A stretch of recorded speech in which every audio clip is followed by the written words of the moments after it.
what's up? I'm going to show you how to play Tell Me You Love Me on guitar.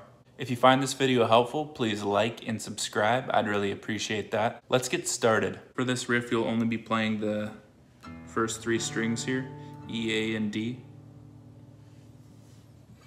The first part goes 3rd fret E, 5th fret A, 4th fret D, and then you slide that up to the 9th fret on the D, down to 7, 5, and then the next part you go 4, 2 onto the A, open D, back to 4,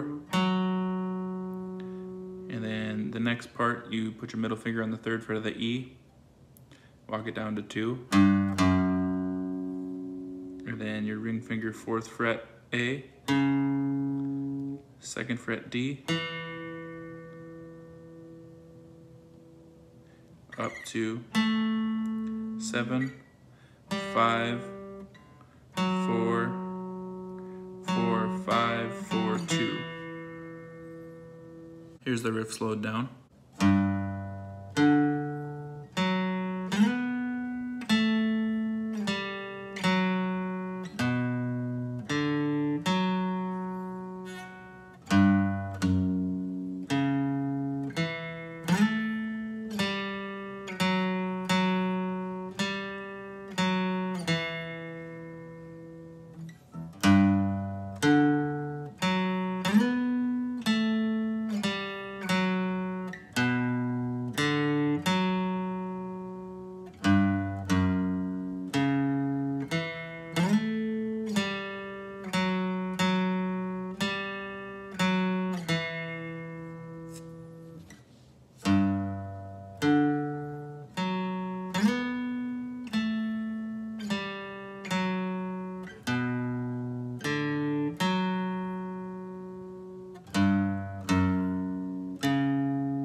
And that's it. If you didn't quite pick it up the first time around, you can just replay the video. You'll get it.